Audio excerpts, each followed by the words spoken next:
श्री सच्चिदानंद सद्गुरु साईनाथ महाराज की जय। सद्गुरु श्री साईनाथुनि शरद बाबू जी की जय।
श्री सच्चिदानंद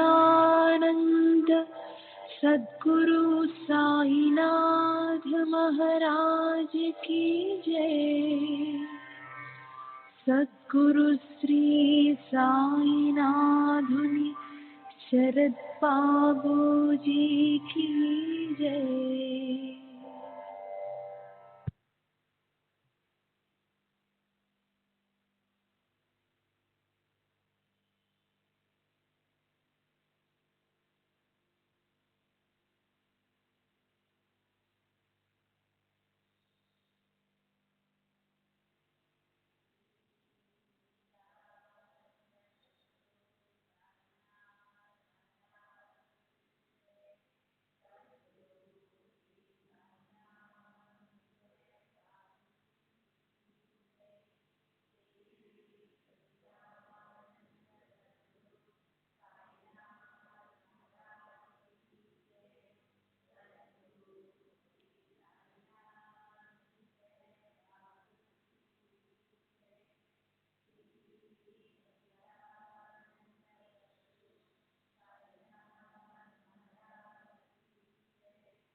श्री सच्चिदानंद सद्गुरु साईनाथ महाराज की जय।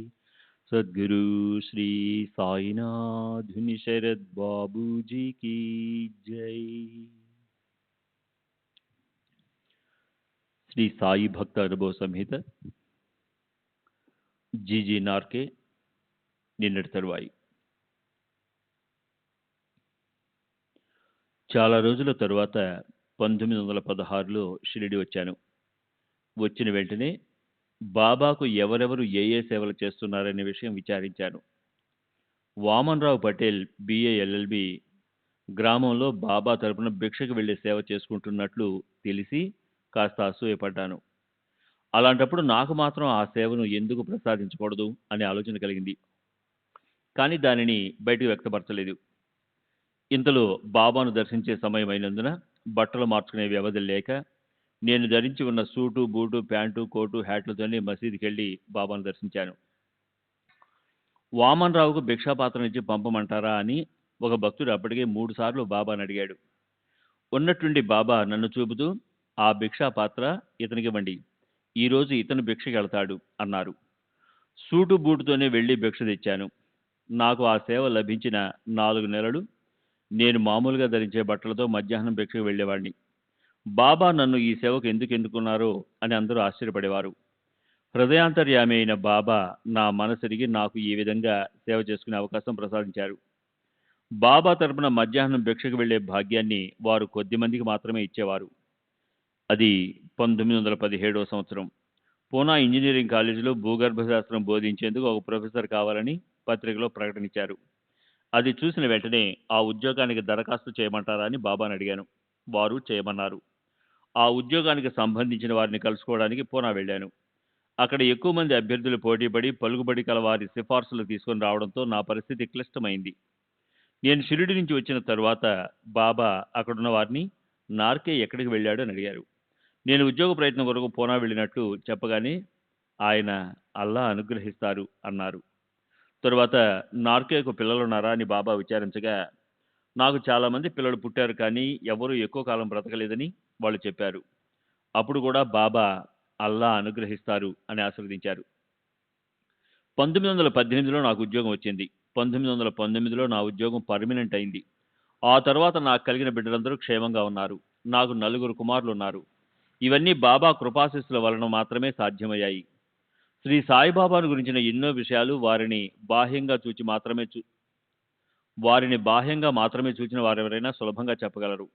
కానీ బాబాను కేవలం బాహ్యంగా మాత్రమే గమనించి వారిని అర్థం చేసుకున్నామని అనుకోవడంలో వాళ్ళ అంచనాలు తప్పవుతాయి. బాబా తమ చెంతకు రక్షణ సహాయం కోసం వచ్చిన వారి సామర్థ్యములకు అనుగుణంగా వ్యవహరించేవారు. బాబా వద్దకు ఎక్కువ మంది ప్రాపంచిక ప్రయోజనాలను ఆశించే వచ్చేవారు. అటువంటి వారికి బాబా తమ నిజతత్వాన్ని వ్యక్తపరిచేవారు కాదు. కానీ లోతుగా ఆలోచించి అవగాహన చేసుకోగల సమర్థత గల వారికి తమ గురించి తమ శక్తి గురించి తెలియజేసేవారు. నేను మొదటి నుండి బాబాను నిశితంగా పరిశీలించేవాడిని. వారు అది గమనించి తెలివిగలవాడివే, హోషియార్ అని మెచ్చుకునేవారు. ఎప్పుడైనా వారు చెప్పే మాటలలోని అంతరార్థాన్ని నేను గ్రహించలేనప్పుడు ఎంత మొద్దురా అనేవారు. దీనిని బట్టి సరైన దృక్పథంతో సాగే విచారణకు వారు అడ్డు చెప్పేవారు కాదని మనకు తెలుస్తుంది. వారు చేసే ప్రతి పనిలోనూ పలికే ప్రతి మాటలోనూ ఏదో ప్రాముఖ్యత ఉండి తీరుతుంది. వాటిలో చాలా వరకు నేను అర్థం చేసుకోగలిగేవాడిని. బాబాను నిశితంగా గమనించే వారికి వారు భౌతికంగా షిరిడీలో కనిపిస్తున్న సూక్ష్మదేహంతో వారు ఇతర లోకాలలో సంచరిస్తూ వారి కర్తవ్యాన్ని నిర్వహిస్తుంటారన్న అద్భుత సత్యం అవగతమవుతుంది. వారు మాట్లాడే మాటలను సామాన్యులు అర్థరహితంగా పరిగణించేవారు. కానీ సంజ్ఞలు, నీతి కథలు, ఉపమానాలతో కూడిన వారి మాటలు నర్మగర్భితంగా ఉండేవి.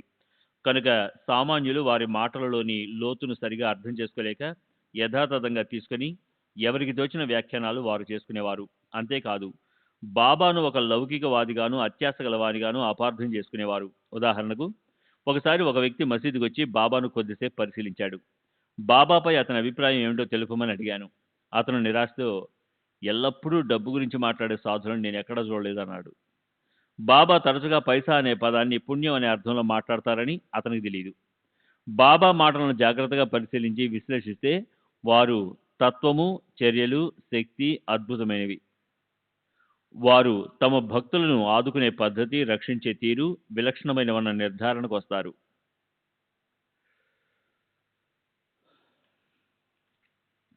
జూన్ 4వ తేదీ 1936న చెప్పిన విషయాలు. 1914 ప్రాంతంలో హార్దాకు చెందిన ఒక శ్రీమంతుడైన వృద్ధుడు ఒక ఆమెతో కలిసి షిరిడి వచ్చాడు. అతను క్షయ వ్యాధితో బాధపడుతున్నాడు.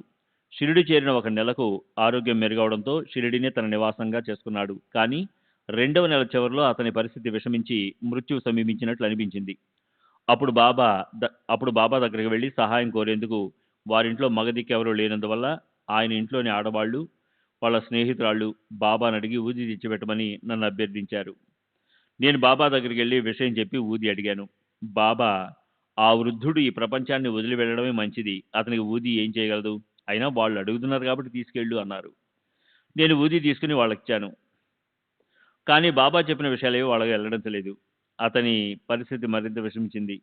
అప్పుడు షామా బాబాను దర్శించి ఆ వృద్ధునికి అంతిమ గడియలు సమీపించాయని చెప్పాడు. బాబా, అతను ఎలా చనిపోగలడు, రేపు ఉదయానికల్లా ప్రాణం పోసుకుంటాడు అని అన్నట్లున్నారు. ఆ మాటలను బట్టి అతను చనిపోడని అంతా అనుకున్నారు. కానీ వృద్ధుడు ఆ రాత్రి మరణించాడు. అయినా వాళ్ళు శవం చుట్టూ దీపాలు వెలిగించి మరుసటి రోజు మధ్యాహ్నం వరకు వేచి చూశారు. అతడిలో చలనం కనబడలేదు. ఇక ఆశ వదులుకొని అంత్యక్రియలు జరిపించారు. వృద్ధుని బంధువులు బాబా తమను నిరాశపరిచారని భావించి షిరిడి నుండి వెళ్ళిపోయారు. 3 సంవత్సరాల పాటు వాళ్ళు షిరిడీకి రాలేదు. తరువాత ఒకరోజు వృద్ధుని బంధువు ఒక అతనికి బాబా కలలో కనిపించారు. బాబా శరీరంపై చనిపోయిన వృద్ధుని తల ఉంది. బాబా అతనికి కుళ్ళిపోయి ఉన్న ఊపిరితిత్తులను చూపించి, ఇంతటి బాధ నుండి ఆ వృద్ధుని విముక్తుని చేశాను అని చెప్పారు. అతను తన కల విషయం అందరికీ చెప్పాడు. అప్పటి నుండి వృద్ధుని బంధువులు తిరిగి షిరిడి రావడం ప్రారంభించారు. అతడు ఎలా చనిపోగలడు, తిరిగి ప్రాణం పోసుకుంటాడు అన్న బాబా మాటలు ప్రాణం శిథిల శరీరాన్ని విడిచి మరో కొత్త శరీరాన్ని ధరిస్తుందనే అర్థంతో, జన్మ పరంపరతో చెప్పబడిందని మనం గ్రహించాలి. శ్రీ సచ్చిదానంద సద్గురు సాయినాథ్ మహారాజ్ की जय.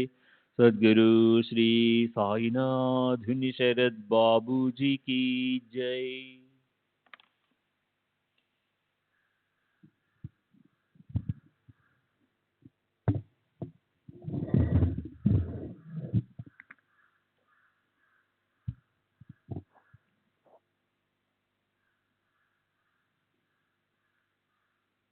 బాబా తరచుగా ప్రాతः సమయంలో దుని దగ్గర కూర్చొని భక్తులతో మాట్లాడుతూ, గత రాత్రి తాము సూక్ష్మ శరీరంతో ఏ ఏ సుదూర ప్రాంతాలకు వెళ్ళి ఏమేమి చేసింది చెప్తూ ఉండేవారు. చావడిలో లేక మసీదులో బాబాతో పాటు నిద్రించిన భక్తులకు రాత్రంతా వారు భౌతికంగా తమతోనే ఉన్నారని తెలుసు. కానీ బాబా మాటలు అక్షర సత్యాలు. భక్తులు అప్పుడప్పుడు బాబా మాటల్లోని నిజాలు పరీక్షించేవారు. వారి మాటలు నిజమని రుజువులు దొరికేవి. బాబా తరచూ మరణానంతరము అనుభవాల గురించి కూడా చెప్పేవారు. ఒకసారి షిరిడీలో ఒక మార్వాడి పిల్లవాడు జబ్బుపడి మరణించాడు. బంధువులు అంత్యక్రియలు జరిపించి విషాదవదనాలతో మసీదుకు వచ్చారు. బాబా, ఆ పిల్లవాడు ఇప్పుడు నదికి చేరువయ్యాడు, దాటుతున్నాడు అన్నారు. బాబా ఉద్దేశం నది అంటే వైతరిణి అని భావించాను. బాబా ఎంతో మంది భక్తులకు వాళ్ళ గత జన్మల గురించి, ఆ జన్మల్లో జరిగిన సంఘటనల గురించి చెప్పేవారు. ఒకసారి నా గత 4 జన్మల్లో జరిగిన విషయాలు భక్తులందరి సమక్షంలో చెప్పారు. కానీ బాబా చెప్పిన విషయాలు నాకు సంబంధించినవి ఇతరులెవరూ అర్థం చేసుకోలేరు కూడా. వారు ఒక విషయాన్ని ఒకరు చెప్పదలిస్తే దాన్ని అందరి సమక్షంలో బాహటంగానే చెప్పేవారు. చిత్రం ఏమిటంటే, ఆ విషయం ఎవరిని ఉద్దేశించి చెప్పబడిందో వారికి మాత్రమే అర్థమయ్యేలా చెప్పడం బాబాలో ఉన్న ప్రత్యేకమైన కళ. మిగతా వారిని వారు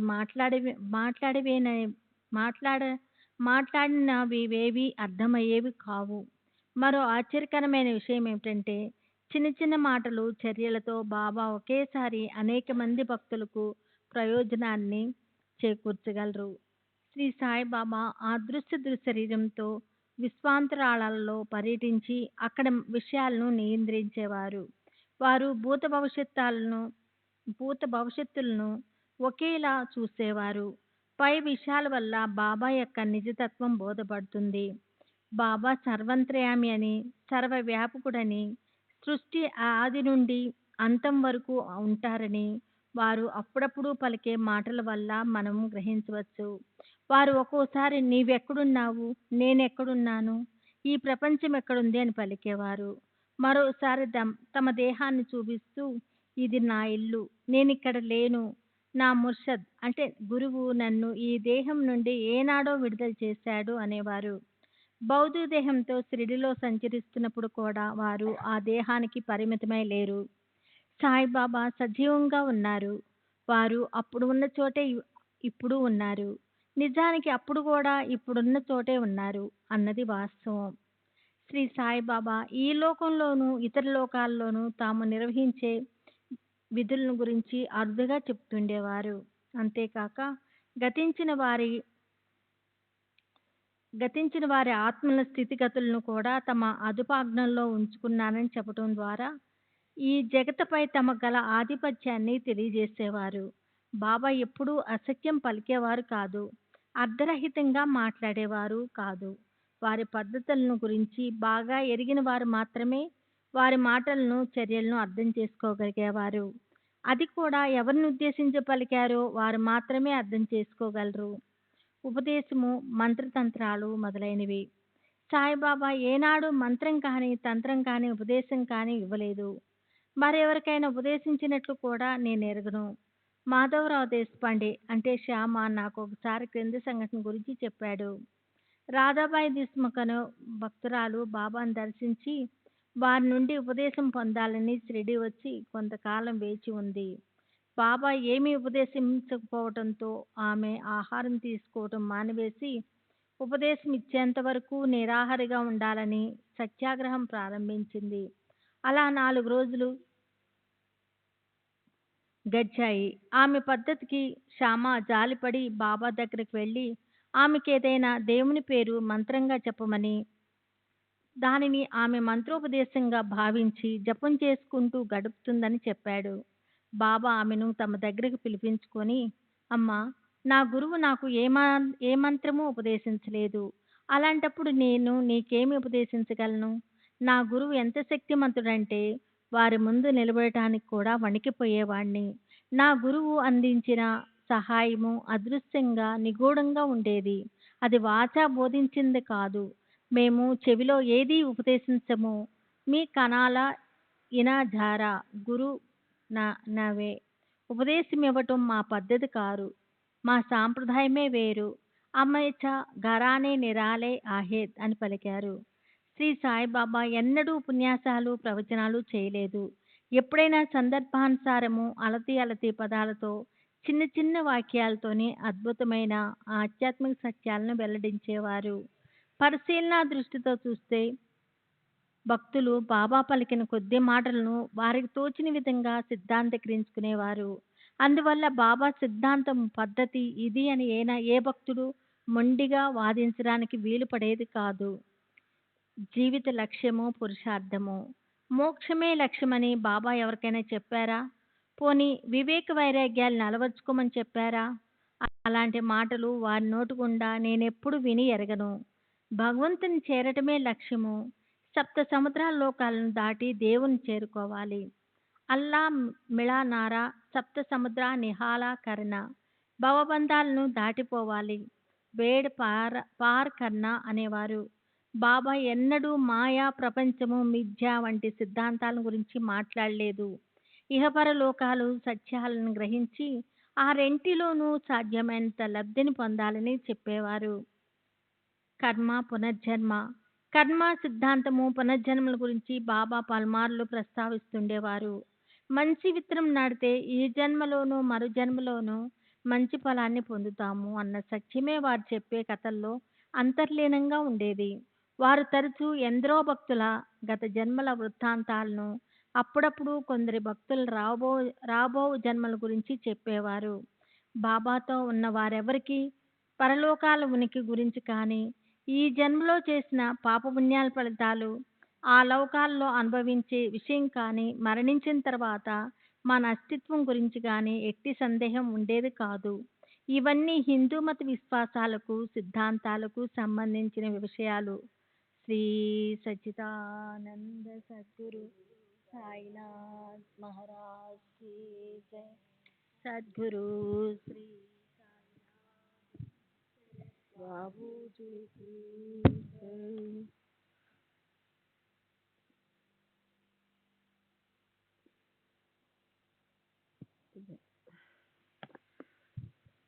శ్రీ సచ్చిదానంద సద్గురు సాయినాథ్ మహారాజ్ కీ జై.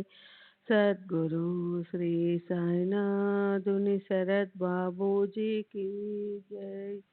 ఇక బాబా ఏ మతానికి చెందిన వారన్న విషయానికి వస్తే, నాకు తెలిసినంత వరకు వారెన్నడూ తాము ప్రత్యేకించి ఒక కులానికి, జాతికి, మతానికి చెందిన వారమని చెప్పలేదు. బాబా వీటన్నిటికీ అతీతులు. కానీ బాబా ప్రస్తావించిన విషయాలు, ఆయన చర్యలు ఆయనకు హిందూ మతంతో గల సంబంధాన్ని తెలియపరుస్తున్నాయి. మా గురువు బ్రాహ్మణుడు, మాజా గురువు బ్రాహ్మణ ఆహే అని బాబా చెప్పడం నేను విన్నాను. హిందూ మతం బ్రాహ్మణుల పట్ల బాబా దృక్పథం. భగవద్గీత, భావార్థ రామాయణము, ఏకనాథ భాగవతము, పంచదశి, యోగ వాసిష్టం, పురాణాలు మొదలగు వాటిపై బాబాకు అమిత గౌరవము. పై గ్రంథములలోని విషయాలు తరచూ ఉదహరిస్తూ ఉండేవారు. జ్ఞానదేవుని హారతి మొదలైన వెంటనే బాబా సావధానులై కూర్చుని పూజ్య భావంతో చేతులు జోడించి కనులు మూసుకునేవారు. ఓసారి పంచదశి గురించి కబడ్డేతో ఇది మా ఖజానా, ఏ తో హమారా ఖజానా హై అని చెప్పడం నేను విన్నాను. అంటే అందులోని విషయాలు మన ఆధ్యాత్మిక ప్రగతికి అతి విలువైనవని వారి భావం. బాబాకు యోగ వాసిష్టం అంటే ఎంతో గౌరవం. ఆ విషయం నా స్వానుభవంతో నాకు తెలుసు. నేను బాబా దగ్గరకు వచ్చిన మొదటి రోజుల్లో అంటే 1914లో బాబా నన్ను చాలాసార్లు 15 రూపాయలు దక్షిణ అడిగేవారు.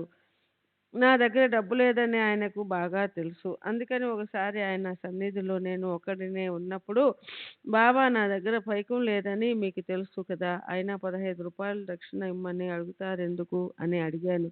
దానికి బాబా, నీ దగ్గర డబ్బు లేదని నాకు తెలుసు, కానీ నువ్వు ఇప్పుడు యోగ వాసిష్టం చదువుతున్నావు కదా, అందులో ప్రస్తుతం నువ్వు చదువుతుండే భాగం చాలా ముఖ్యమైనది. అందులో నుండి 15 రూపాయలు నాకు దక్షిణ ఇవ్వు అన్నారు. నిజమే. అప్పుడు నేను యోగ వాసిష్టమే చదువుతున్నాను. ఆ గ్రంథముల నుండి డబ్బులు తీసుకోవడం అంటే అందులోని విలువైన బోధను గ్రహించడం అన్నమాట. అందులో నుండి తీసిన పైకాన్ని బాబాకు దక్షిణగా సమర్పించడం అంటే ఆ గ్రంథంలో నుండి గ్రహించిన సత్యాలను నా హృదయంలో అంతర్యామిగా ఆసీనుడై ఉన్న బాబాకు సమర్పించి వాటిని హృదయగతం చేసుకోవడం. శ్రీరాముడు, శ్రీకృష్ణుడంటే బాబాకు చాలా గౌరవం. బాబా మరియు మహారాష్ట్రలోని మహాత్ములు జ్ఞానేశ్వర్, తుకారాం వంటి మహాత్ముల ఎడల బాబాకు ఎంతో గౌరవం ఉండేది. బాబా దృష్టిలో మనిషి జీవితానికి ఉన్న లక్ష్యం ఏమిటి, ఆ లక్ష్యాలను సాధించేందుకు కావలసిన సద్గుణాలు ఏమిటి, బాబా ఎటువంటి సాధనాలను ఇష్టపడేవారు, వాటిని గురించి వివరిస్తాను. 4 సాధన మార్గాలు. 1. యోగ మార్గము. కుండలిని శక్తిని మేల్కొల్పుట. ఆసన, ప్రాణాయం, ధ్యానముల ద్వారా అతీతమైన శక్తులు పొందడాన్ని సాయిబాబా లక్ష్య పెట్టేవారు కాదు. పై సాధనాలు చేయమని ఎవరిని ఆదేశించినట్లు నేను ఎరుగను.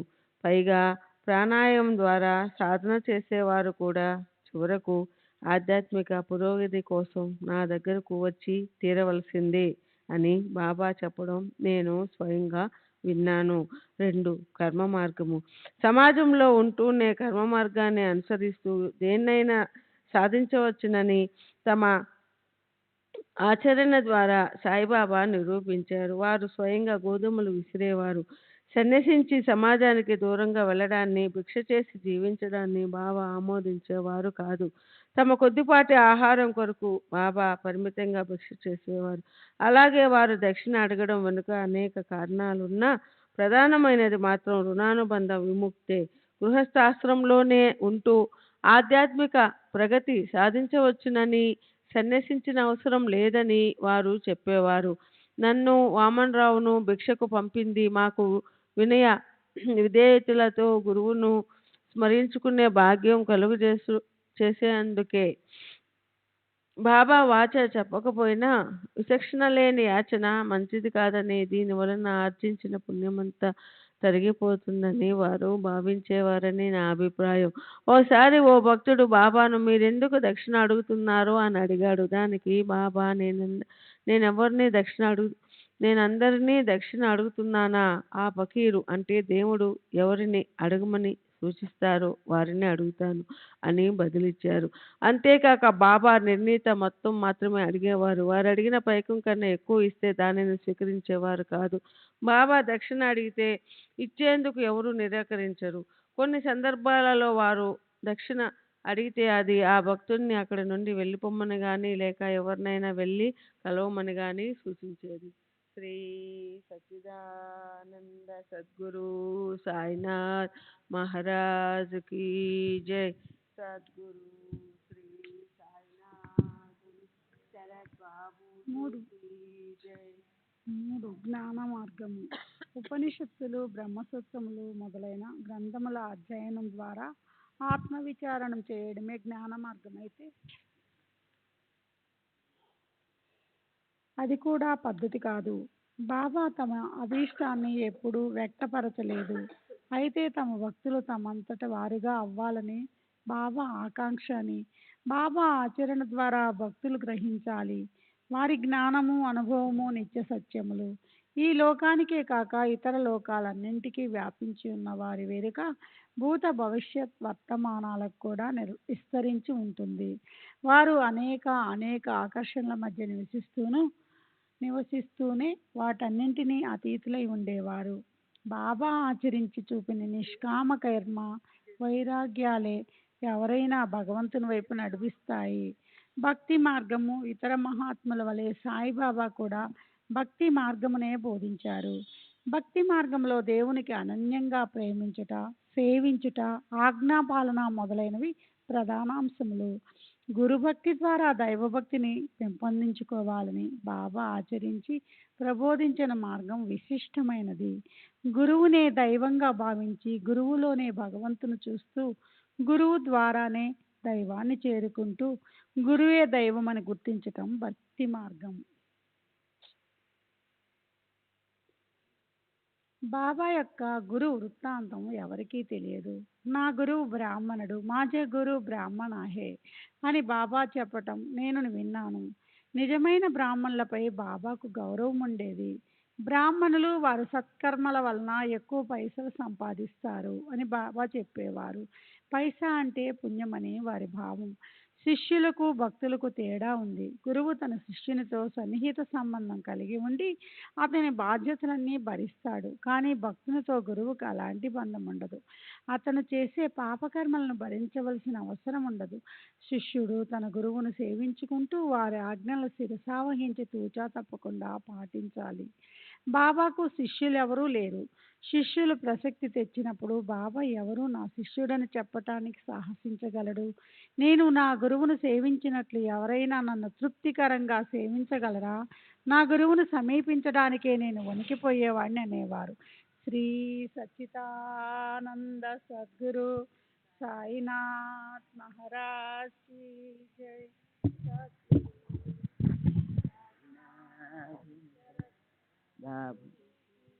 श्री सच्चिदानंद सद्गुरु साईनाथ महाराज की जय. सद्गुरु श्री సాయినాథుని శరత్ బాబూజీకి జై. బాబాకు అనేక మంది భక్తులున్నారు. బాబా తన భక్తులను ప్రేమగా చూసేవారు, ప్రోత్సహించేవారు, రక్షించేవారు. తమ ఆచరణ ద్వారా కొన్ని సంజ్ఞల ద్వారా వారికి సూచనలు, ఆదేశాలు ఇచ్చేవారు. వాచా బోధించడం వారి సాంప్రదాయం కాదు. ఒక్కొక్కసారి కొందరిని నీతి కథల ద్వారా, మరికొందరిని ఆదేశాల ద్వారా ఉద్ధరించినప్పటికీ బాబా సాంప్రదాయమే భక్తులపై అధిక ప్రభావం చూపేది. బాబా సాంప్రదాయం ప్రకారం గురువుకు శరణాగతి చెందేందుకు వారి పాదాలను ఆశ్రయించిన భక్తుడు తప్పనిసరిగా స్వచ్ఛంగా సత్ప్రవర్తనతో ఉండాలి. జపధ్యానాలతో పని లేదు. జపం, ధ్యానం వంటి మనోసంబంధ సాధనాలు చేస్తున్నప్పుడు నేను చేస్తున్నాను అన్న స్ఫురణే అవరోధం. కాబట్టి వివిధ రకాలుగా వ్యక్తమయ్యే అహాన్ని మన మనస్సు నుండి పూర్తిగా తుడిచివేయాలి. అలా సర్వస్య శరణాగతి పొందిన శిష్యుడు మాత్రమే గురువును చేరుకుంటాడు. గురు సన్నిధిలో అతను చేయవలసింది ఏదీ ఉండదు. గురువెప్పుడూ ఏదీ బోధించరు, తమ శక్తిని ప్రసరింపజేస్తారు. సంపూర్ణ శరణాగతి చెందిన ఆత్మ తనలో ప్రసరింపజేయబడిన ఆ శక్తిని పూర్తిగా గ్రహించినప్పుడు అహం నశిస్తుంది. కానీ మన బుద్ధి స్వశక్తిపై ఆధారపడటం, తన అభిప్రాయాన్ని దృఢంగా సమర్థించుకోవడం మొదలైన వివిధ రూపాలైన అహం పై శక్తిని అడ్డుకుంటుంది. పరిశీలనా దృష్టితో బాబాను దర్శించిన వారందరూ ఈ గొప్ప సత్యాన్ని గమనించి ఉంటారు. అందుకే కొందరు భక్తులతో బాబా, నీవు నా వద్ద ఊరకే కూర్చో, చేయవలసిందంతా నేను చేస్తాను అని చెప్పేవారు. అయితే బాబా అనుగ్రహం పొందడానికి మునుముందుగా కావలసినది వారిపై పూర్తి విశ్వాసం. ఒక్కసారే బాబాను దర్శించి వారి సమక్షంలో కొద్ది సమయం మాత్రమే గడిపిన భక్తులకు కూడా వారు ఆ నమ్మకాన్ని కలుగజేస్తారు. బాబా ఒక్కొక్క భక్తునికి ఒక్కొక్క రీతిలో అనుభవాలు నిదర్శనాలు ప్రసాదిస్తారు. తద్వారా వారి అంతర్యామిత్వము, సర్వవ్యాపకత, త్రికాలజ్ఞత చూసిన భక్తులకు అప్పటికప్పుడు వారిపై విశ్వాసం ఏర్పడుతుంది. అయితే భక్తులు కేవలం విశ్వాసం మీద మాత్రమే ఆధారపడవలసిన పని లేదు. తాము ఆధ్యాత్మికంగా ప్రాపంచికంగా పొందిన లబ్ధి మరియు సర్వకాల సర్వావస్థల యందు బాబా కృపాదృష్టిలో సంరక్షణలో ఉన్నామన్న ఎరుక భక్తులను ముందుకు నడిపిస్తాయి. సమస్త జగత్తును తమ అధీనంలో ఉంచుకొని ఇహపర లోకాలలో మన విధి విధానాన్ని నిర్ణయించే మహాశక్తి శ్రీ సాయి బాబా. శ్రీ సచ్చిదానంద సద్గురు महाराज की जय। सद्गुरु श्री साईनाथुनि शरद बाबू जी की जय।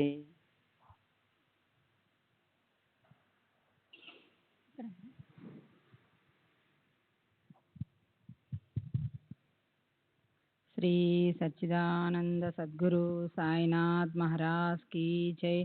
सद्गुरु श्री साईनाथुनि शरद बाबू जी की जय।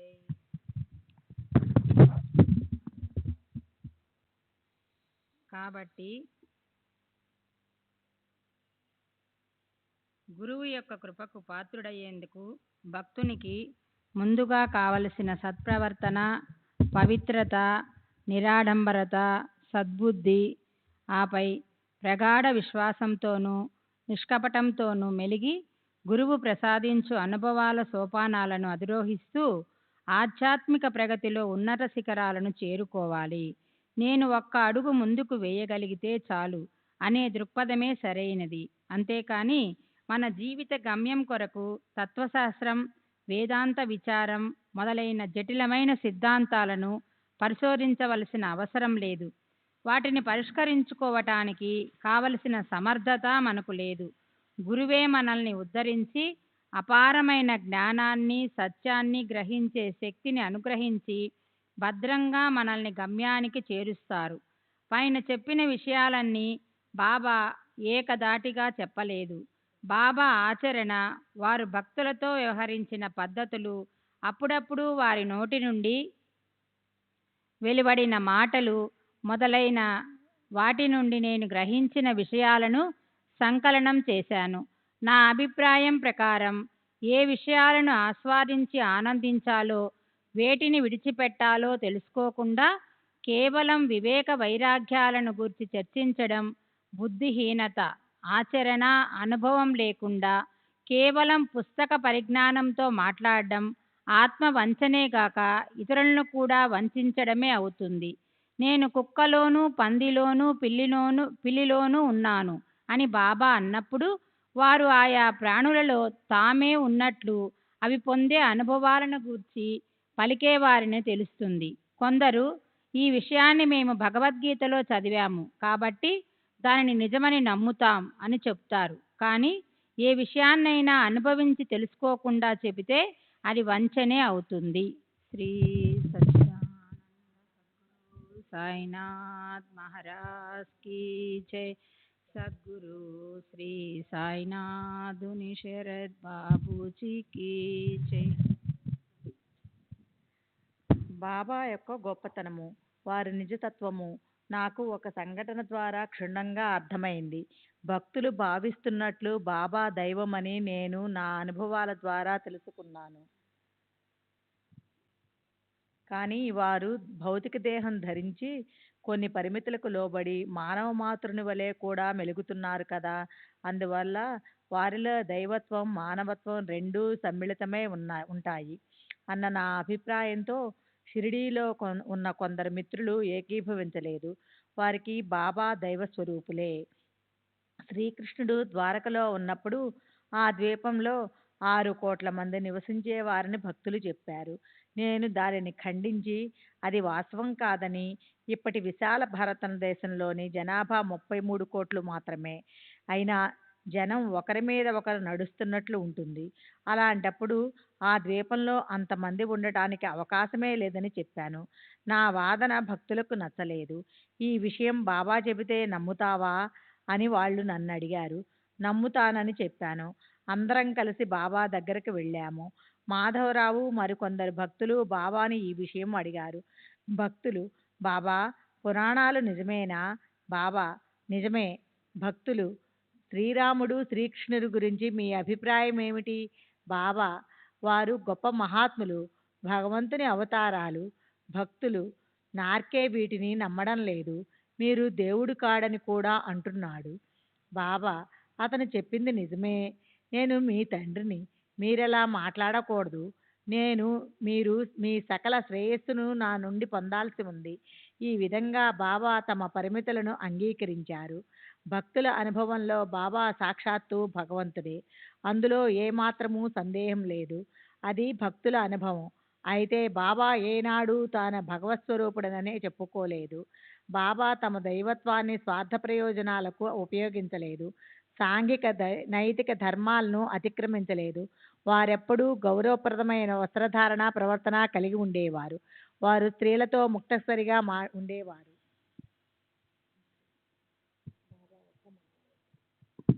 శ్రీ సచ్చిదానంద సమర్థ గురు సాయినాథ్ మహారాజ్ కి జై. సద్గురు ఆహని బాబా యొక్క మనోవైఖరి. బాబా ఆనంద పారవశ్యంలో ఉన్నప్పుడు నేనే భగవంతుణ్ణి, అల్లాహు అని పలికేవారు. ఇందులో సందేహం లేదు. నేను స్వయంగా విన్నాను కూడా. అయితే ఎలా ఎప్పుడో ఒకసారి జరిగేది, కానీ తరచుగా కాదు. భగవంతుడు ఫకీరు ప్రసాదించిన శక్తుల ద్వారా తమకు అప్పగించిన పనులు నిర్వర్తిస్తూ బాబా ఒక భక్తుని వలె మెదిగేవారు. భగవంతుడే యజమాని, అల్లా మాలిక్. భగవంతుడు మేలు చేస్తాడు. అల్లా ఫలా ఖరేఖా. అల్లా యొక్క బానిసను, నేనెప్పుడు భగవంతుణ్ణి స్మరిస్తూ ఉంటాను అని కూడా చెప్పేవారు. బాబాకు స్త్రీల పట్ల గల దృక్పథం. బాబా అస్తరిత బ్రహ్మచారి. ఈ విషయము వారి నేత్రాలలోని దివ్య తేజస్సును చూస్తే అర్థమవుతుంది. వారు స్త్రీలను దూరంగా ఉంచేవారు.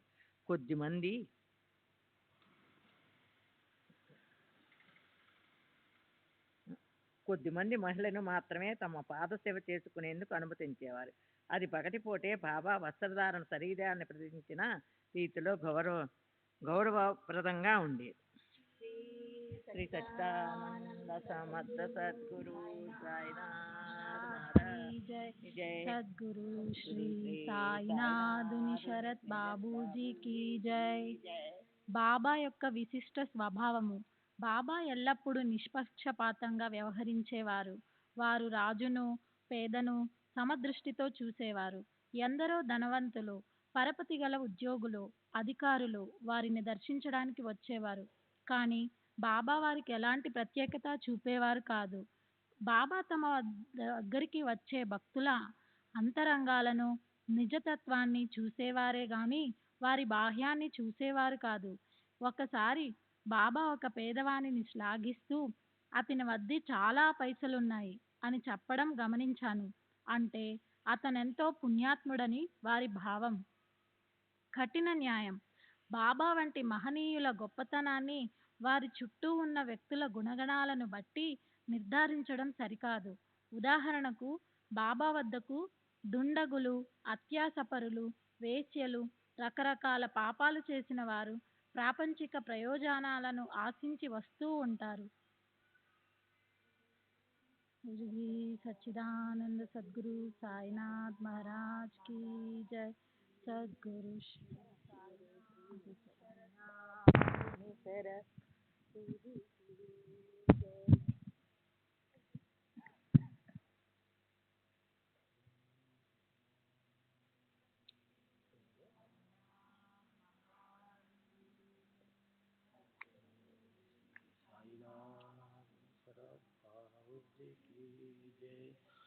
బాబా వంటి మహనీయులు గొప్పతనాన్ని వారి చుట్టూ ఉన్న వ్యక్తులు గుణగణాలు బట్టి నిర్ధారించడము సరికాదు.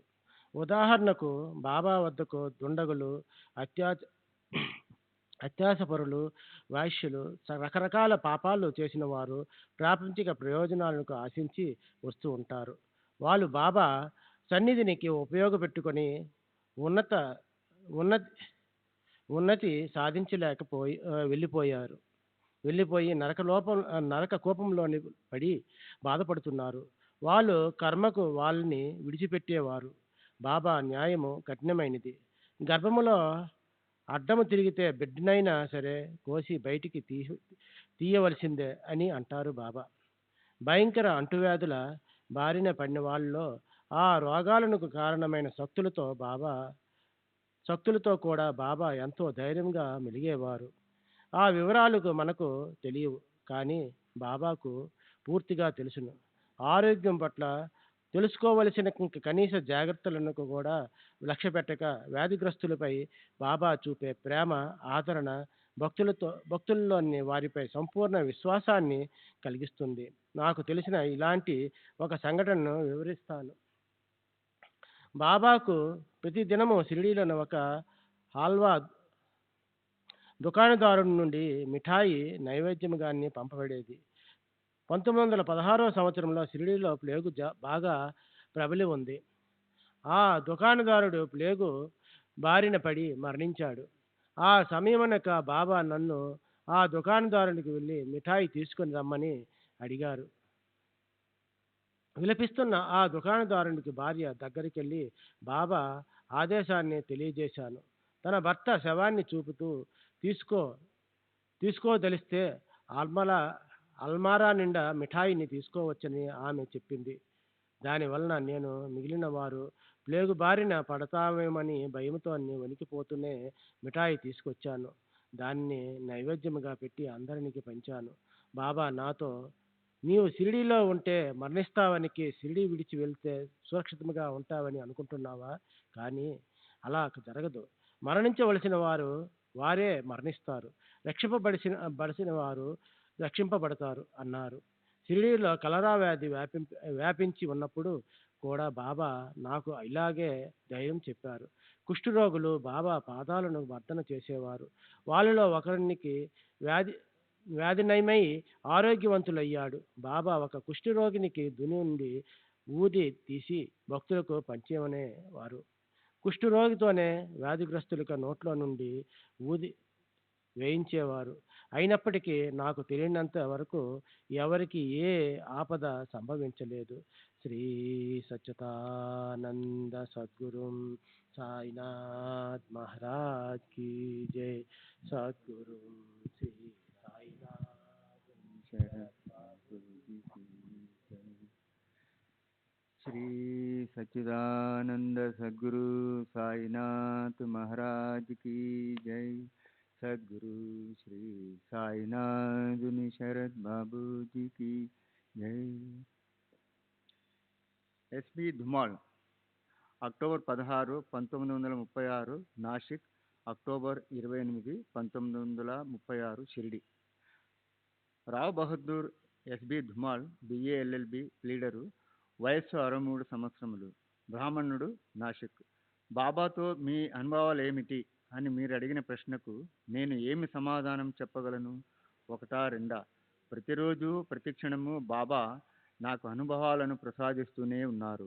నా జీవితంలో బాబా ప్రమేయం లేని సంఘటన అంటూ ఏది లేదు. అది ఎంతటి చిన్న విషయమైనా, నేను చేసే ప్రతి పని, వేసే ప్రతి అడుగు బాబాచే నిర్దేశింపబడిందే. అలాంటప్పుడు దేనిని నా అనుభవంగా చెప్పగలను? బయట ప్రపంచం నా మాటలు నమ్మకపోవచ్చు, నేను ఆ విషయం పట్టించుకోను. వాస్తవానికి ఎవరైనా తమ అనుభవం వెల్లడి చేయకపోవడానికి ఎదుటివారు ఆ అనుభవాన్ని నమ్మకపోవడం ఒక కారణం కావచ్చు. ప్రతి భక్తుడు తనకు కలిగిన అనుభవం తనకు మాత్రమే సంబంధించినదని, అది తన ఐహిక ఆధ్యాత్మిక ప్రయోజనాల కోసమే ప్రసాదింపబడిందని అనుకుంటాడు. అంతేగాని అజ్ఞానులు, కువిమర్శకులు, అకారణంగా అపహేసిత వారితో నిండి ఉండే సామాన్య ప్రజానికానికి వెల్లడి చేయడానికి కాదని అనుకుంటాడు.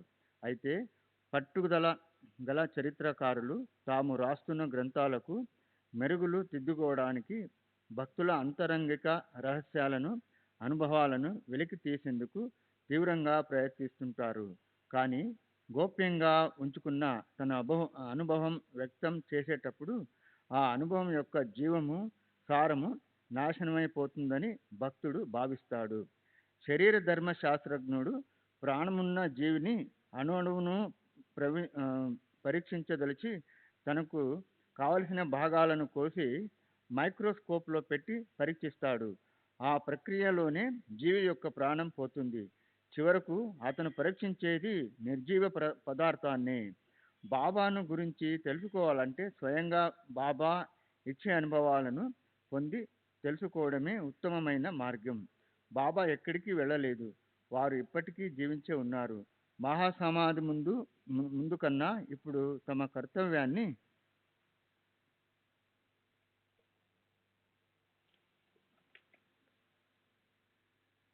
మరింత ముమ్మరంగా నిర్వహిస్తున్నారు. శ్రద్ధ గల వారికి ఈనాటికి వారి సన్నిధి అనుభవ వైద్యం. కానీ అలా శ్రద్ధను పెంపొంచకుండా ఇతరుల అనుభవాలను తెలుసుకోవాలని ప్రయత్నించినప్పుడు ఒక వ్యక్తి నుండి మరొక వ్యక్తికి అనుభవాలు వేరే క్రమంలో వాటిని భావ ప్రకటన అస్పష్టమవుతుంది. శక్తి తిరిగిపోయి బలహీనమవుతుంది. స్వభావాలలో వ్యక్తం చేసిన అనుభవాలకు ప్రాముఖ్యత శక్తి ఉంటాయి. నేను చెప్పిన అనుభవాలను మీరు ఆంగ్లంలోనికి అనువదించి పాఠకులకు అందిస్తారు. ఇలా భాషాంతకరణము చేసే ప్రక్రియలో మూల భావానికి లేదా అనుభవానికి జరిగే నష్టము తీవ్రంగా ఉంటుంది. ఏదేమైనా మీరు బాబాను గురించి కొన్ని వాస్తవాలు అడుగుతున్నారు కాబట్టి నేను యథార్థమని దృఢంగా చెప్పగలిగిన నా అనుభవాలు కొన్నింటిని వివరిస్తాను. నేను మొదట 1903లో శ్రీ గజానన్ మహారాజ్ యొక్క భక్తుడను. ఆయనను శ్రీమాన్ గోపాలరావు బూటి దగ్గరకు తీసుకెళ్లాను. సుమారు 1907లో నేను ప్రథమంగా బాబాను దర్శించాను. ఆ ప్రథమ దర్శనంలోనే వారి అసాధారణమైన వ్యక్తిత్వము నన్ను అమితంగా ఆకర్షించింది. బూటిని బాబా వద్దకు తీసుకెళ్లాను. అలా తీసుకెళ్లడం బాబా ప్రేరణగానే భావిస్తున్నాను. అతను కూడా బాబా భక్తుడయ్యాడు. అతను నిర్మించిన భవంతిలోనే బాబా భౌతిక దేహం సమాధి చేయబడింది. అది ఈనాడు సమాధి మందిరంగా రూపొంది ఎందరో భక్తులు బాబాను పూజించుకోవడానికి అవకాశం ఏర్పడింది. అతను బాబాకు చేసిన సేవలలో అది చిరస్మరణీయమైనది. శ్రీ సచ్చిదానంద సద్గురు సాయినాథ్ మహారాజ్ కి జై. సద్గురు శ్రీ సాయినాథ్ శరత్ బాబూజీ की जय. श्री सच्चिदानंद सद्गुरु साईनाथ महाराज की जय. सद्गुरु श्री साईनाथ शरत बाबूजी की जय. బాబాతో నా అనుభవాలు ఇవి అని చెప్పడానికి సాధ్యం కాదు. ఎందుకంటే నా జీవితంలోని ప్రతి చర్య, ప్రతి సంఘటన బాబాచే మలిచబడింది. బాబా తత్వాన్ని, నాలాంటి భక్తులకు వారు చేసిన ఇంకా చేస్తున్న సహాయాన్ని తెలియజేసే బాబా చర్యలను, ప్రబోధాన్ని మీతో పంచుకుంటాను. ఒకసారి బాబా నాతో, నిన్ను అడుగడుగునా కాపాడుతున్నాను, లేకుంటే నీకేమయ్యేదో ఆ భగవంతునికే ఎరుక అన్నారు.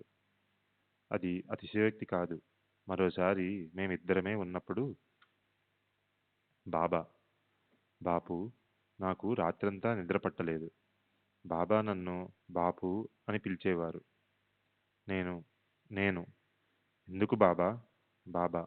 రాత్రంతా నీ గురించే ఆలోచిస్తూ ఉన్నాను. వారి మాటలు విన్నంతనే నాలో ఆశ్చర్యము, ఆనందము, కృతజ్ఞత, ప్రేమ, అభిమానము ముప్పురిగొని ఆనంద బాష్పాలుగా పెళ్ళుబికాయి. వారికి నాపై ఎంత ప్రేమున్నదో, నా కోసం ఎంత శ్రమ తీసుకున్నారో, నేనెప్పుడూ బాబా గురించి ఆలోచిస్తున్నట్లే వారు కూడా నా గురించి ఆలోచించేవారు. కానీ నా ఆలోచన ప్రేమతో నిండి ఉన్నప్పటికీ అది శక్తి లేనిది, వారికి నిజమైన సేవ చేసుకోలేనిది. బాబా నాపై చూపే ప్రేమలో అతీతమైన శక్తి ఉండి అడుగడుగునా నన్ను కాపాడుతూ ఉండేది. వారు త్రికా వారు త్రికాలాగ్నులు వారు త్రికాలాగ్నులు కాబట్టి నేను చేసే ప్రతి పని, వేసే ప్రతి అడుగు సరైనదో కాదో తెలుసుకొని సరైన మార్గంలో నడిపించేవారు. నన్ను సర్వదా జగరూకతతో జాగరూకతతో గమనిస్తూ రాబోయే ప్రమాదాల నుండి కాపాడి నాకు మంచి జరిగేటట్లు చేసేవారు. ఈ విషయాన్ని రుజువు చేసేందుకు ఎన్నో నిదర్శనాలున్నాయి. నేను పొందుతున్న మేలు ఏదైనా అది బాబా ప్రసాదించినదే. దీనిని ఇతరులు నమ్మకపోవచ్చు. కానీ బాబా నాకు సహాయపడిన కొన్ని సందర్భాలు ఎంత స్పష్టమైనవంటే సరైన దృక్పథం గల జిజ్ఞాసువులెవరైనా బాబా నా మాటల్లోని సత్వాన్ని అంగీకరిస్తారు. బాబాకి నేను తరచూ జాబులు రాస్తుండేవాడిని. మాధవరావు దేశపాండే వాటిని బాబాకు చదివి వినిపించి వారు చెప్పిన విధంగా నాకు సమాధానాలను వ్రాస్తుండేవాడు. బాబా సశరీరులుగా ఉన్నప్పుడు కూడా కొన్ని సందర్భాలలో నా సమస్యల పరిష్కారానికై బాబాను ప్రార్థించి పటం ముందు చీటీలు వేసేవాడిని. ఆ చీటీలో వచ్చిన దానిని బాబా ఆదేశంగా భావించి పాటించేవాడిని. బాబా మహాసమాధి అనంతరం కూడా ఇదే పద్ధతిని కొనసాగిస్తున్నాను. ఇది సమాజానికి శాస్త్రవిరుద్ధంగా అవివేకంగా అనిపించినప్పటికీ దానినే తూచా తప్పకుండా పాటిస్తున్నాను. ఈ పద్ధతి ద్వారా బాబా నాకు ఇచ్చిన ఆదేశాలు ఎప్పుడూ శ్రేయోదాయకంగానే ఉండేవి. శ్రీ సచ్చిదానంద సద్గురు సాయినాథ్ మహారాజ్ కి జై. సద్గురు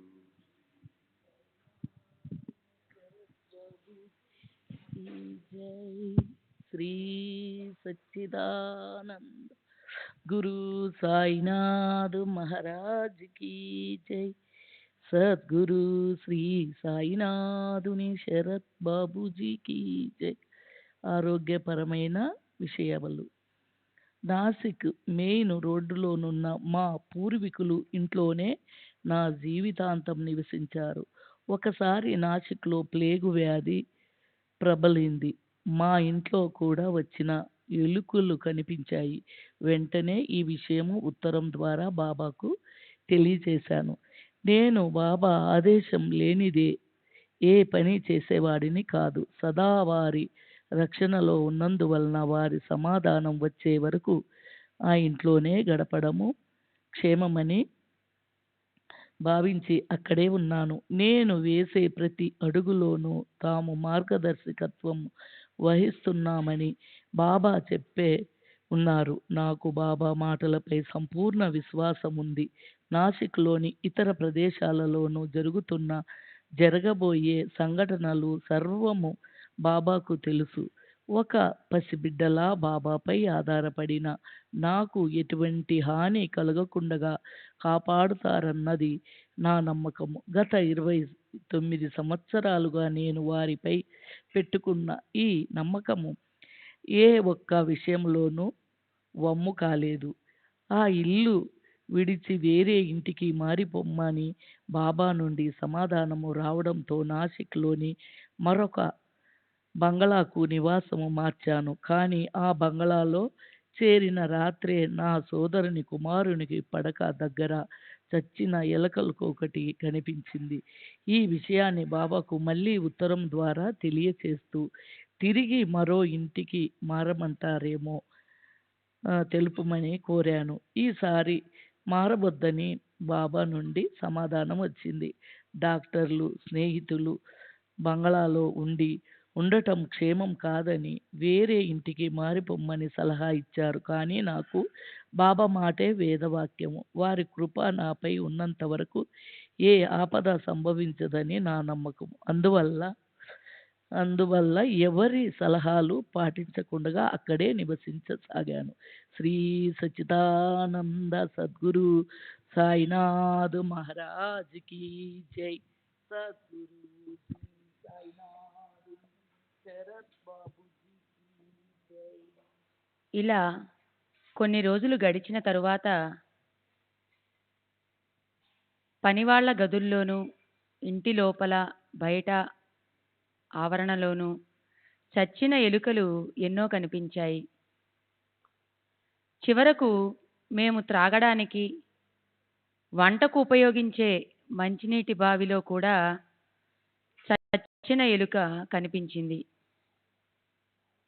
ఇక ఆ బంగళాలో ఉండడం మంచిది కాదని తోచి అన్ని విషయాలు బాబాకు వివరంగా జాబు రాసి ఇల్లు మారేందుకు అనుమతించవలసిందిగా ప్రార్థించాను. ఈసారి బాబా తప్పక అంగీకరిస్తారని తలచి సామానంతా సర్ది బజార్ వీధిలోనున్న మా ఇంటికి బండిలో పంపాను. తరువాత కుటుంబంతో సహా వేరొక బండిలో ఆ ఇంటికి చేరి తాళం తీయడానికి ప్రయత్నిస్తుండగా ఇంతలో షిరిడీ నుండి వచ్చిన ఉత్తరం అందింది. అందులో మనం నివసిస్తున్న ఇంటిని ఎందుకు విడిచిపెట్టాలి అని ఉంది. నేను మరేమీ ఆలోచించలేదు. బాబా ఆజ్ఞను శిరసావహించి వెంటనే ఖాళీ చేసి వచ్చిన బంగళాకు తిరిగి వెళ్ళి అక్కడే నివసించసాగాను. నీటి విషయంలో మాత్రం కాస్త జాగ్రత్త వహించాము. గోదావరి నుండి నీటిని తెప్పించి వాడుకోసాగాం. నేను చేసిన పని అవివేకంగా, ప్రమాదకరమైనదిగా అనిపించినా మాకు ఎటువంటి హాని జరగలేదు. నాసిక్లో ప్లేగు బాగా వ్యాపించి దినానికి 14-15 మంది చనిపోతున్నా బాబా మమ్మల్ని అదే ఇంటిలో నివసించమని ఆదేశించారు. వారి అనుగ్రహంతో మేము క్షేమంగా ఉండగలిగాము. నా యందు బాబా అనుగ్రహం ప్రాపంచిక విషయాలకే పరిమితం కాలేదు. 1909లో నా భార్య మరణించింది. ఆమె ఆత్మశాంతి కోసం ప్రతి నెల మాసికం పెట్టేవాడిని. ఆగన మాసికం పెట్టవలసిన సమయం ఆసన్నమైంది. అప్పుడు బాబా, ఈసారి మాసికం షిరిడీలో పెట్టు, నీ భార్యకు సద్గతి ప్రసాదిస్తాను అన్నారు. వారి మాట ప్రకారమే 6వ మాసికం షిరిడీలో పెట్టాను. బాబా 15 రూపాయలు దక్షిణ అడిగారు. నేను సమర్పించాను. బాబా మాటలపై నాకు అచంచల విశ్వాసం ఉంది. వారి మాటలు అక్షర సత్యాలని అనేక రుజువులు దొరికినందువల్ల ఆయన పట్ల నా విశ్వాసం ఎంతో దృఢపడింది. అది నేను రుజువుపరచలేని విషయాల పట్ల కూడా నమ్మకం ఏర్పరచడానికి దోహదం చేసింది. అందువల్ల బాబా అనుగ్రహంతో నా భార్య సద్గతి పొందింది అని నేను సంపూర్ణంగా నమ్ముతున్నాను. అప్పటికి అంటే 1999 నాటికి నా వయస్సు 36 సంవత్సరాలు. ఆరోగ్యంగా ఉన్నాను. పేరున్న న్యాయవాదిని. దానికి తోడు మాకు సంతానం లేకుండా నా భార్య చనిపోయినందువల్ల నా స్నేహితులు, బంధువులు నన్ను ద్వితీయ వివాహం చేసుకోమని ఒత్తిడి చేయసాగారు. వీరిలో నాగపూర్కి చెందిన న్యాయవాది, మా మామగారైన రావు బహదూర్ బాబురావు దాదా కింకిడే ఎంఏ కూడా ఉన్నారు. బాబా అనుమతి లేనిదే నేను ఏ పని చేయనని మా మామగారికి చెప్పాను. అందువల్ల ఆయన నన్ను షిరిడీ తీసుకెళ్లారు. ముందు ఆయనొక్కరే లోనికి వెళ్ళి బాబాతో మాట్లాడి 5 నిమిషాల్లో తిరిగి వచ్చారు. బాబా కళ్ళల్లో విముఖత కనిపించిందని, వారి ఆజ్ఞ లేకుండా ద్వితీయ వివాహం చేసుకోవద్దని మా మామగారు నాకు చెప్పారు. బాబా అనుజ్ఞకు విరుద్ధంగా నేను ఏనాడు నడుచుకోలేదు. ఈనాటి వరకు బాబా నా వివాహానికి సమ్మతించలేదు. దాంతో నా జీవితమంతా ఆనందమయ ఒంటరితనంతోనే గడిపాను. నేను ప్రాపంచిక జీవితంలో సాధించిన విజయాలు ఎనలేనివి. వృత్తిపరంగా నా విజయ పరంపరలు మకుటాయమానమైనవి.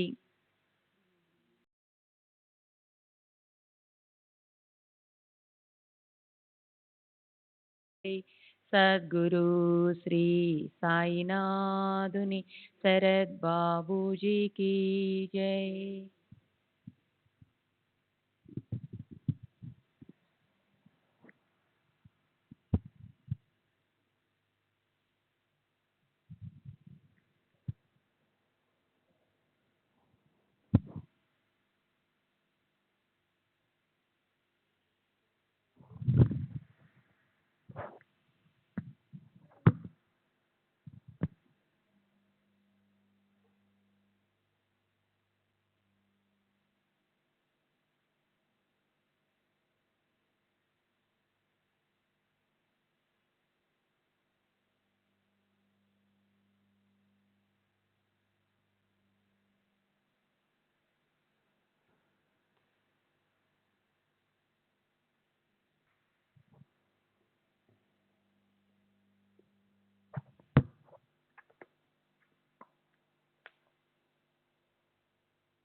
श्री सच्चिदानंद सद्गुरु साईनाथ महाराज की जय.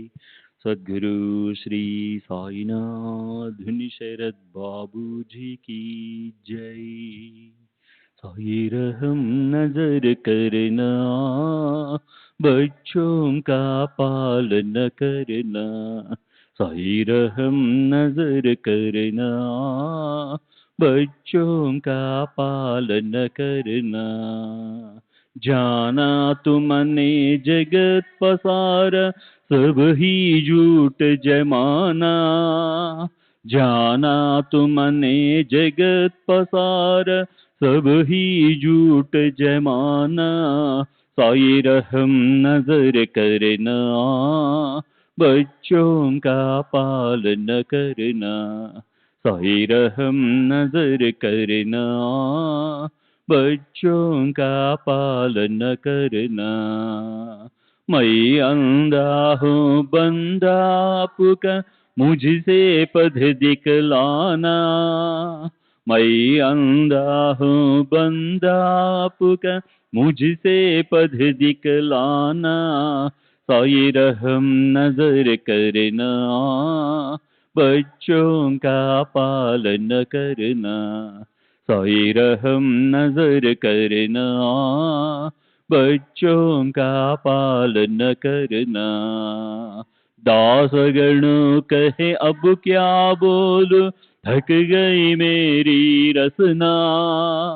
दासगणों कहे अब क्या बोलूं, थक गई मेरी रसना. साई रहम नजर करना, बच्चों का पालन करना. साई रहम नजर करना, बच्चों का पालन करना. रहमो नजर करो अब मोरे साई, तुम बिना नहीं मुझे माँ बाप बाई. रहमो नजरो करो मैं अंधा हूँ बंदा तुम्हारा मैं अंधा हूँ बंदा तुम्हारा मैं ना जानू मैं ना जानू मैं ना जानू अल्लाह इलाही रहमो नजरो करो रहमो नजरो करो अबू मोरे साई तुम बिना नहीं मुझे माँ बाप बाई रहमो नजरो करो काली जमाना मैंने गमाया काली जमाना मैंने गमाया साथी आखिर का साथी आखिर का साथी आखिर का तुम बिन कोई रहमो नजरो करो रहमो नजरो करो अबू मोरे साई तुम बिना नहीं मुझे माँ बाप बाई रहमो नजरो करो अपने मस्जिद का झाड़ू गणो है अपने मस्जिद का झाड़ू गणो है मालिक हमारे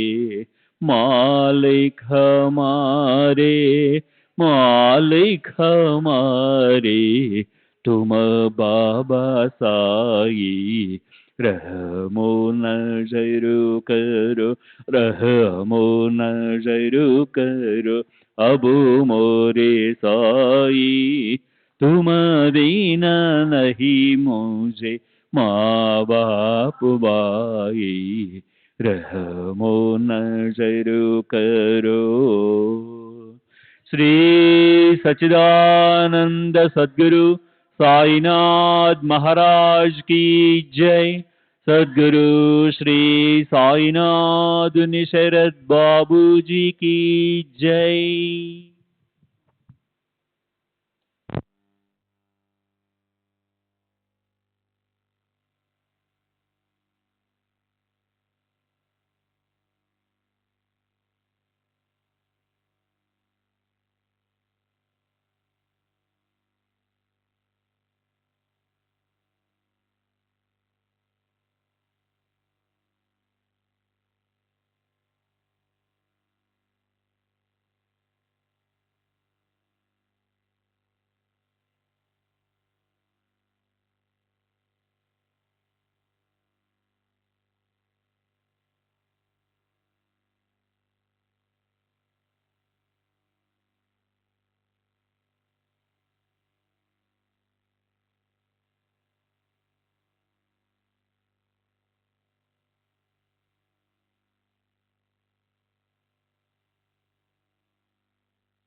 श्री सच्चिदानंद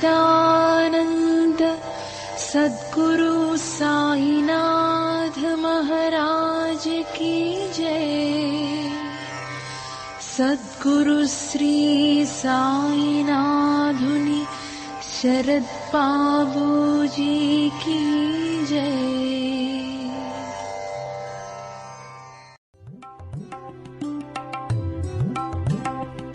साई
Sai Baba,